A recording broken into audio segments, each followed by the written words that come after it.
सभी प्रियजनों का हार्दिक अभिनंदन, स्वागत, प्रणाम। जय श्री राम। साथियों, कैसे हो? आज दिल्ली का मौसम थोड़ा बदला बदला नज़र आ रहा है। सुंदर है, हवा बह रही है, ठंडी ठंडी हवा है। और जून में बहुत गर्मी पड़ी है यहाँ पे, बहुत भयंकर गर्मी हुई है। तपती हुई गर्मी, तड़पते हुए लोग और शीतलता की चाह रखते हुए बहुत खतरनाक गर्मी थी इस समय।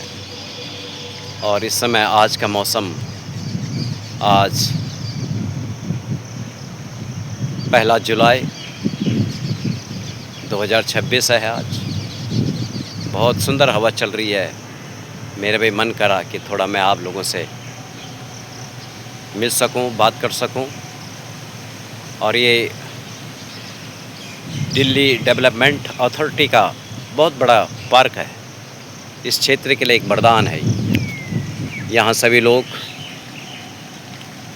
अपने घर से निकल करके इस सुंदर से पार्क में आते हैं और प्रातःकालीन की सैर,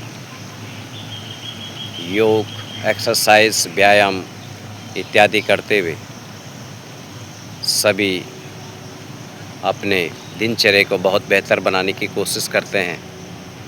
और आप देख रहे होंगे मेरी चारों तरफ ये सुंदर हरियाली है। और अभी बारिश का कोई निश्चित नहीं कि बारिश कब तक हो सके, इसकी कोई सूचना तक हमें नहीं मिली है। फिर भी आशा है। सुनने में ऐसा है, बताया ऐसा गया है कि 2-3 तारीख को बारिश होने की संभावना है। पर शायद दिल्ली के अन्य स्थानों पर बारिश हो रही है, जगह जगह बारिश हो रही, पर दिल्ली में कहीं भी बारिश का इस समय नामो निशान नहीं है। खैर, ये तो प्रकृति की व्यवस्था है, परमात्मा की व्यवस्था है। कहाँ पे क्या करना है, ये सब उन्हीं की कृपा है। पर मैं आपसे ज़रूर कहना चाहूँगा, जो भी मेरे संपर्क में और जो मेरी वीडियो देख रहे हों,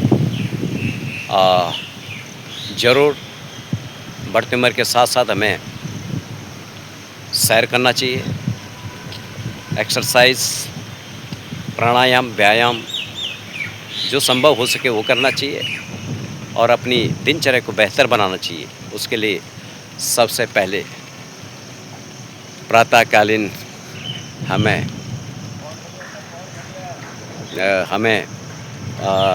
एक्सरसाइज वगैरह करनी चाहिए।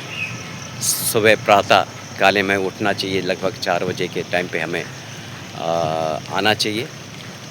और नहीं तो आपसे हो नहीं सकता तो कम से कम 5 बजे तो नित्य अपने बिस्तर को त्याग देना चाहिए।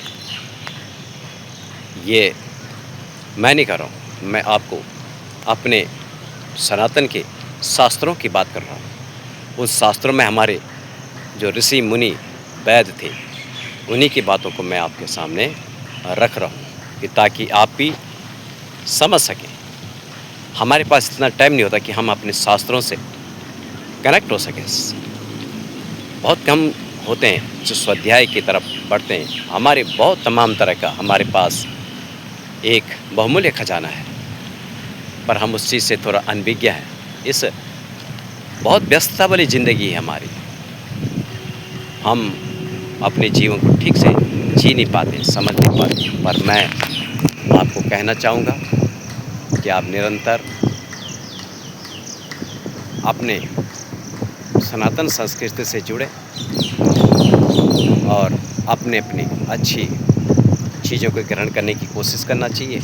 जैसा ये परिवेश, ये ज़िंदगी चल रही है, हर कोई बच्चा, मैंने जगह जगह भ्रमण करता हूँ, देखता हूँ, बहुत सारे बच्चे सेटल होते हैं। माँ बाप ने बचपन से उनके लिए उनका पालन पोषण किया होगा, उनकी बहुत सारी आशाएं होंगी। बड़े होते होते बच्चा एक दिन बड़ा हो जाता है और वो ये भूल जाता है कि मुझे माँ बापों की सेवा भी करनी चाहिए। और इस तरह से वो अपने माँ-बापों से दूर हो जाता है और धीरे-धीरे माँ-बाप बूढ़े होते हैं, वो जवान हो जाता है और उम्र का फ़र्क आ जाता है। वो उस तरह की तकलीफ़ को नहीं समझ पाता जो उनके अंदर होती है। तो इस चीज़ को आपको जज़्बाती समझना चाहिए। उनकी के बारे को पूछना चाहिए कि आपको उनको क्या आवश्यकता है। कहीं दवा की आवश्यकता हो, कभी उनका प्यार की आवश्यकता होती है। पर कई बार मैं देखता हूँ, वृंदावन की तरफ देखता हूँ कि बूढ़ी माताओं को अपनी वृद्धाश्रम में छोड़ देते हैं। अपने बूढ़े पिता को वृद्धाश्रम छोड़ देते हैं। पर वो आश्रम छोड़ने से क्या होगा? जो प्रेम और प्यार बच्चों का मिलना चाहिए, वो नहीं मिल पाता है।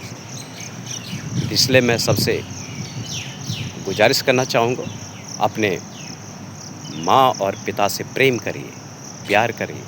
साक्षात भगवान हैं आपके घर में।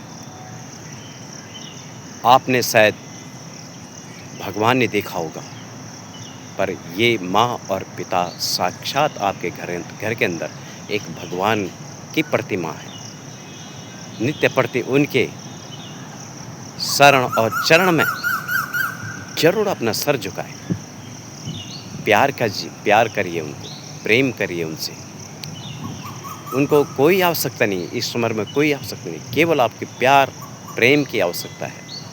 जब आप करेंगे, यदि आप वैवाहिक जीवन जी रहे हैं, शादीशुदा हैं, तो आपको देख कर के आपकी धर्मपत्नी भी आप जैसा ही का व्यवहार करना शुरू करेगी। तो ये मैं कहना चाहूँगा, आज का जो समाज है, बहुत सारा दुःख होता है मुझे, जब कोई अपनी माता और पिता को वृद्धाश्रम छोड़ता है और उनकी सेवा का भाव नहीं।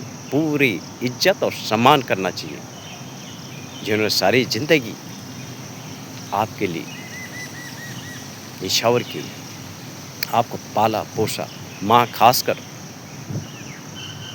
9 माह अपने पेट में रख कर के अपने बेटे से प्रेम करती है। पिताजी भी प्रेम करता है। एक बड़ी आशाएँ होती हैं उनको कि मेरा बेटा मैंने वो नहीं किया, मेरा बेटा वो करके दिखाए, जो मैं कर ना सकूँ, मैं कर ना सकूँ। ऐसी मैं आपको कहना चाहूँगा। प्रार्थना है सब युवाओं से भी, सभी से मेरी प्रार्थना है, गुज़ारिश है। जय श्री राम। प्रणाम।